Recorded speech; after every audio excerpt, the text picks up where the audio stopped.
Hi, my name is Ed. I am the founder and chief consultant with Test Prep Consulting, and I want to thank you for joining us today. We're going to be diving into ACT English and what to do if you have zero time to study for it. So if this is the first step in your journey, I want to thank you for joining us. If this is the simply the next step in your journey and you've been with us before, welcome back. So today, again, we're going to get into ACT English and what to do if you have not had any time and will not have any time to study for it prior to taking the exam. So we're going to go over my top 4 tips on what you can do if you have zero time to study for it. But first, because I know that you're watching this video or listening to this on a podcast because you have no time to study, presumably, that means you're probably using your own materials or your own study materials and doing this kind of on your own. So as a free gift to you, just because I want to thank you for joining me today and listening to this particular video or podcast, I want to give you my guide to free ACT resources. It's a completely free guide. It's an easy read. It is only about 10 pages. It's on a PDF, and it's completely free. So you can actually find it by going to the link that's in the description of the video or in the link that's in the description of the podcast. It'll take you right to the page where all you have to do is download it, and it is a must-have. I really think that it's something that you'll be able to utilize even if you only have a little bit of time. And the best part is the resources that I put in there, they cost $0, not a single penny. Could be completely free. So download that guide. Again, just completely free as a gift to you for joining us today. So without further ado, let's dive into this ACT English and what to do if you have no time to study for it.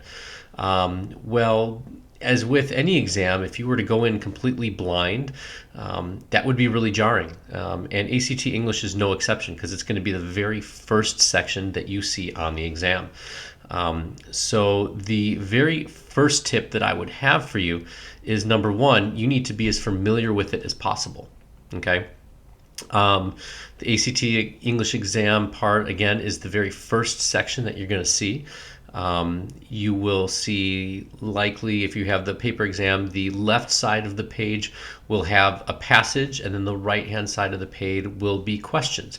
You have to read through the passage, and as soon as you get to an underlined portion with a little number or a part that has a Roman numeral on it, at that point, you find the question next to the passage and answer that question. Once you've answered it, then you continue to go through the passage.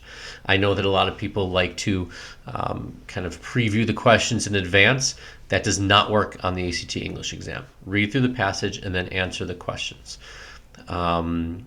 You should know that you will have 5 passages that you're going to go through, and there are 15 questions for each one of those passages.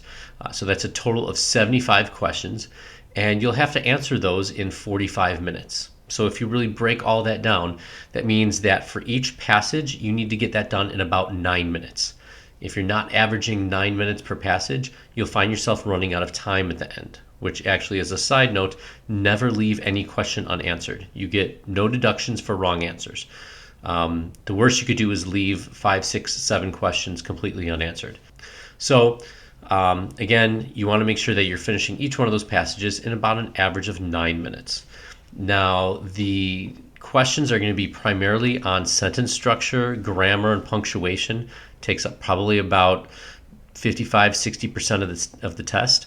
The other 40% of the questions are on your overall knowledge of the language, as to whether or not you understand word choice, tone, and style, and also your writing skills, so organization of ideas and things like that. If anything, just take comfort in the fact that all of these things that you're going to be tested on, you've been exposed to for years in school. So if you don't get a chance to study for this, try to remain confident that these are things that you've been doing at school or in the classroom for years. So please keep that in mind. So again, tip number 1, make sure you at least know the basics before you're walking in. Number 2, I want you to approach the English section as if you are quickly proofreading a paper. Now, back in the day when we used to get our papers graded, we didn't type them out on laptops or on computers or put them in iPads. We actually had to write them out. And then when we got them back, we would see all of the red ink. Things that were underlined or misspelled, notes from the teachers in the margins.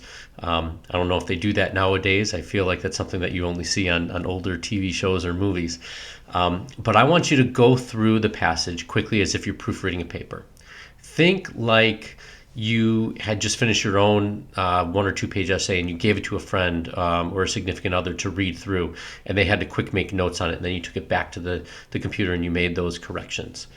Or maybe you're the one that's actually revising it for a sibling, and you're going through and quickly correcting things.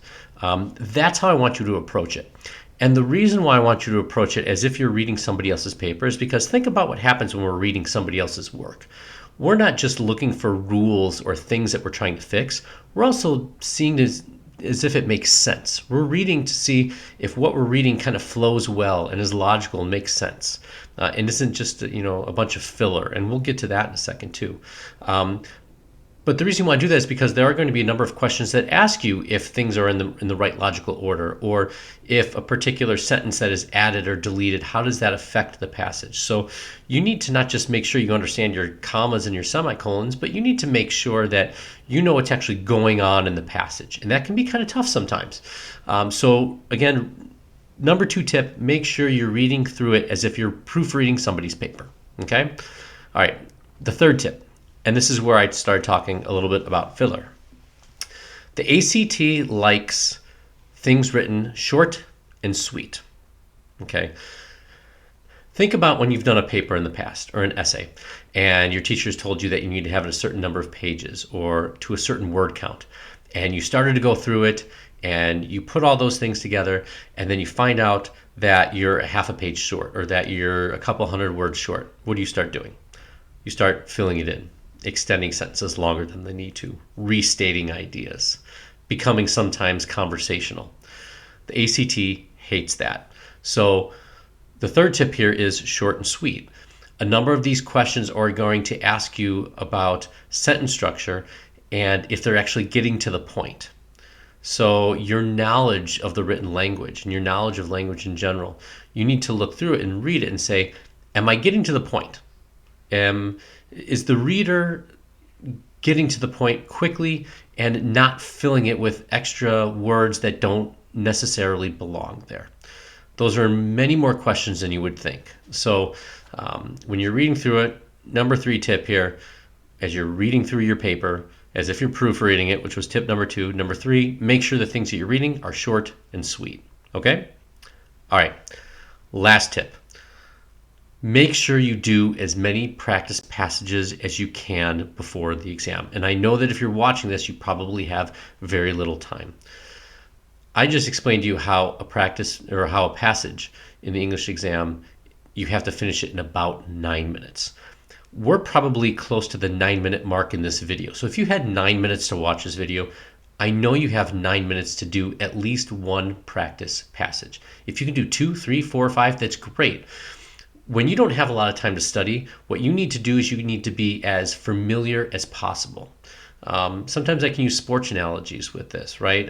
It's easy to be able to play on our own home field or our own home court, but going somewhere else to play is a little bit different. Maybe the seats in the gym are closer to the sidelines on a basketball court, or maybe the sun is hitting differently on a tennis court or on a soccer field or football field differently at a field at a different school. These are things you have to think about. How can you take advantage of the situation as much as possible? And the way you can do that with the ACT is to be as familiar as you can. And by doing practice passages, not only are you familiarizing yourself with the exam, but you're also able to maybe pick up on a couple things that you might say, oh, I got that one wrong there, but when I take the exam again, I know I'll get that one right if I see a similar question. So it's like you're not studying the actual concepts, but you're still testing yourself on those concepts. And if you get one wrong, then you know how to correct it. If you get it right, then you know you're on the right track. Now, I know what you might be saying. Where can I get these exams? Because I want to practice them. Well, you can find them online if you dig enough. But primarily these will be in ACT prep books. So that's the other area that you can find them at. I know that there is a free exam, and there usually is a free exam that you can take on the ACT website, but there's also some at some other test prep websites as well. And even if they're not full tests, they might at least have certain passages available for you to be able to practice. So give those a shot and make sure that you try to practice those as much as you can. So again, let's go through these tips one last time. Number one, you want to make sure that you understand the basics before you walk in. Number two, as you read through the section, make sure that you're reading through it and treating it as if you're proofreading someone's paper. Number three, make sure that you are paying attention to whether or not the writing is redundant or not, because you want to make it short and sweet. And then number four, practice as many passages as you can and read through as many passages as you can. One last thing, if you do have time to look at some more resources, please do me a favor, go to my link and download that quick guide to free ACT resources. You can get your hands on a lot of good stuff and it won't cost you a single penny. Again, the link is in the description to the video or in the description to the podcast. So again, this was our tips for ACT English. If you have zero time to study, I wish you the best of luck on the exam.